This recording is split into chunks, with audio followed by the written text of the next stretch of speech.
Kyriakos, hello. Hello. On behalf of Cyprus Diaspora Forum 2024, welcome to all of us Diasporians who have come from afar.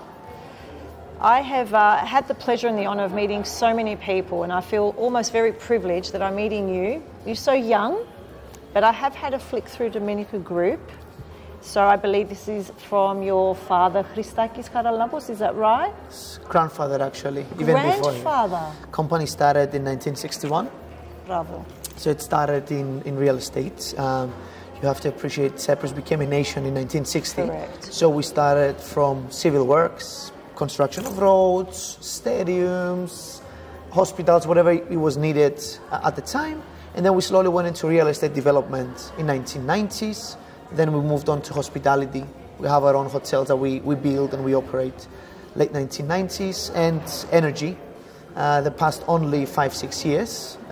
Booming sector for Cyprus, a very interesting one for me, that on a personal level before returning to Cyprus, I was in energy as an energy trader. And it was a big dream to come back and create my own, let's say, new industry that the group was involved in. That's fantastic.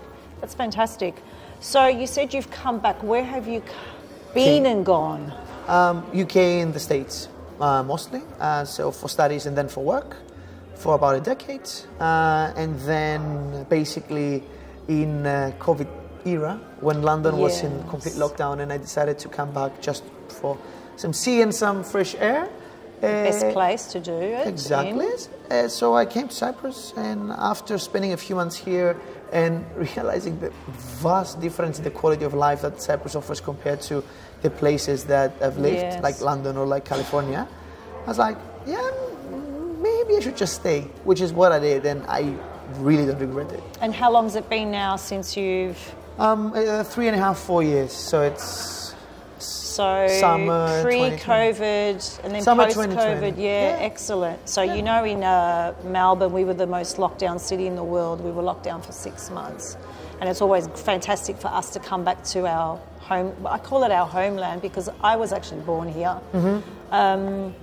How have you found the Cyprus Diaspora Forum for you and the company 2024, and where do you see Domenica Group next year as a Diasporian? Basically, it was fantastic, really. Okay, what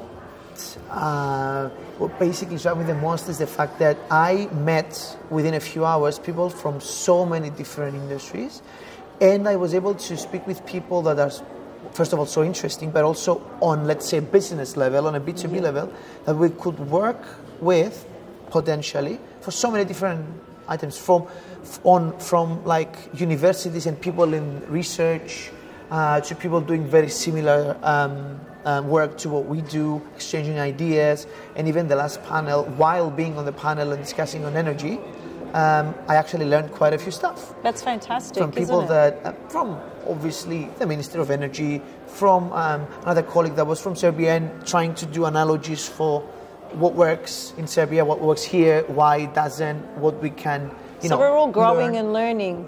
That's the point, right? Correct. Because as my grandfather, not the one founded Domenica, that we share the same name, he was a farmer at some point in his life. He always wanted it. And he used to always tell me, son, whatever doesn't grow, dies. I realized later on that it wasn't his quote, but it doesn't matter. But it doesn't matter. He claimed it. Exactly. Yeah. That's actually a very good quote.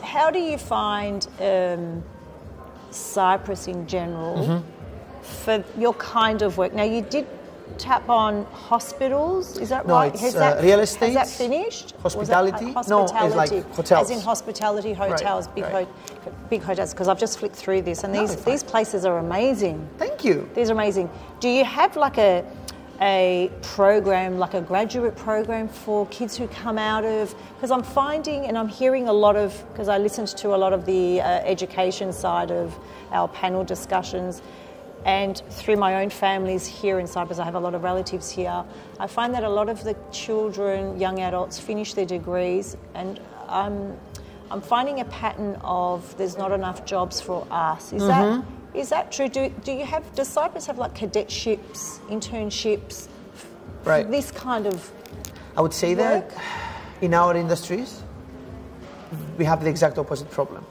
The exact opposite. You've got too many. No, I mean, there's not enough Really? employees. So basically, especially on the solar side of things, Which the is? biggest boundary is staff. If we had double the staff, we would do double the work. Wow. But you're asking a very interesting question in the sense that one of the meetings that I had in the forum that I said was with a lovely lady that represents the University of Cyprus. And I basically told them, I'm in desperate need of engineers. Oh, and she said, amazing. excellent, I'm in desperate need for companies from my engineers. So basically, Oh, that's amazing. the thing is that showed us that as an industry, we're not doing so well tapping into the new graduates. So you have the educational aspect saying, guys, we produce good talent that they don't have jobs. And it's us arguing that and where actually are facing they? it. Where are they? Yeah, exactly. Yeah. So I think what she suggested, which is excellent, is that we basically need to do a better job at the career forums and all this kind of stuff. That, for example, when I was studying in the States, I had a job 2 years before I graduated, right? And it shouldn't be any different here because, especially in construction, which is booming. Let's face it. It is. Here. It's very interesting, not to say funny, that we have people that they cannot find a job when most of the companies will kill. Yeah, to find for them, good to have talent. them. Yeah. Correct. It actually pleases me that you have reached out with someone else from the Cyprus Diaspora Forum to hopefully solve this problem. Yeah, I told her I will call you on Monday. Yeah. It's like, that's a threat. I will call you at 9 a.m. She basically said, please don't call me before 9 a.m. because I don't go in before 9. But well, she's lucky I'm not going to call because I call 5 a.m. You can call me. I'm on that. So am I. Well, thank you for your time. Thank I you really very appreciate it. From a fellow Diasporian from Australia. Good luck. Next year, I would like for us to interview again because you're going to give me the numbers of people who have come to you. Hopefully. I hope. Hopefully. Thank you for your time. Thank you very much. Thank Pleasure. you.